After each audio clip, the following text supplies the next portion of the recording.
Break नंतर 7:12च्या बातम्यांमध्ये आपलं पुन्हा एकदा स्वागत।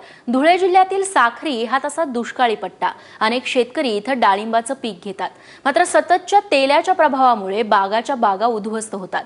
यावरच मात करण्यासाठी इथल्या रवींद्र चव्हाण या शेतकऱ्यानं गवार लागवडीचा प्रयोग केलाय। चला पाहूयात।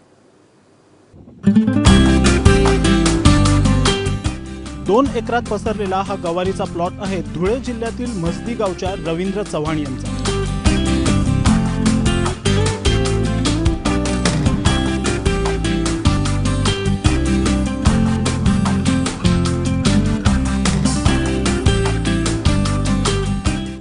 रवींद्र यांनी मागील वर्षी या जमिनीत कारलं आणि टोमॅटोची लागवड केली, मात्र पाण्याअभावी सगळं पीक वाया गेलं। अशातच काही मित्रांनी गवार लागवडीचा सल्ला दिला। गवार पिकाचा आणि बाजाराचा व्यवस्थित अभ्यास करून 2 महिन्यांपूर्वी त्यांनी 2 एकरावर गुजरातच्या मिलन 51 या नायलॉन गवार जातीची लागवड केली।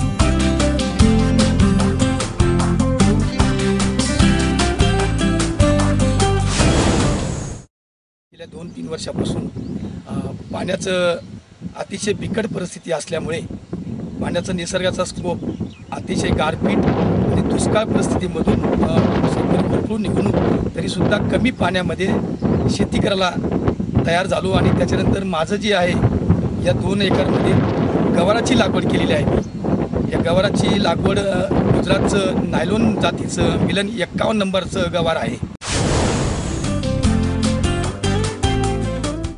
रवींद्र यांनी लागवडीपूर्वी जमीन चांगली नांगरून घेतली, त्यात शेणखत घातलं, 6 फुटांचं अंतर सोडून बेड तयार केले, त्यावर ठिबकच्या ड्रीप लाईन अंथरल्या आणि त्यावर मिलन 51 जातीच्या गवारीची लागवड केली। रवींद्र यांनी गवारीच्या 2 रोपात 6 इंचाचं अंतर सोडलं। विशेष म्हणजे लागवडीनंतर चिमूटभरही रासायनिक खत या जमिनीला दिलं गेलं नाही, सगळं खत हे सेंद्रिय खत होतं।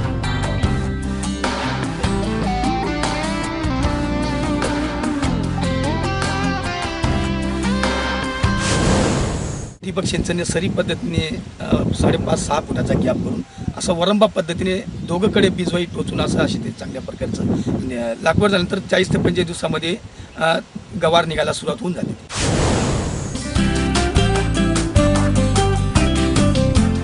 लागवडीनंतर अवघ्या 45 दिवसात गवार तोडणीस आली। आतापर्यंत 8 क्विंटल गवारीचं उत्पादन मिळालं असून त्याची व्यापारी शेतावरच येऊन खरेदी करतात, ज्याला 40 ते 45 रुपये किलोचा आतापर्यंत दर मिळालाय। यातून त्यांना 40,000चा नफा झाला। अजून 2.5 महिने यातून उत्पादन सुरू राहणार आहे। यातून त्यांना 60 ते 70 क्विंटल उत्पादनाची अपेक्षा आहे।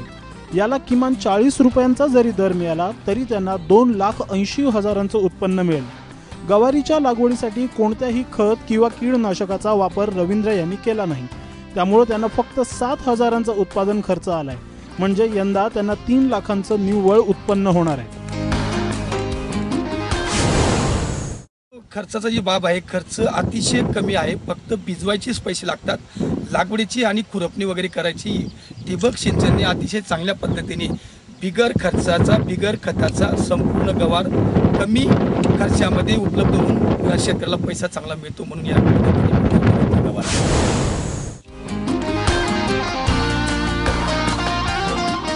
बाजाराचा अभ्यास करून आणि पाण्याची परिस्थिती लक्षात घेता रवींद्र यांनी गवार लागवडीचा निर्णय घेतला। रासायनिक खतांना फाटा देत सेंद्रिय खतांचा वापर केला। यामुळे उत्पादन खर्चात बचत झाली, शिवाय कमी कालावधीत त्यांना अपेक्षित नफाही मिळाला।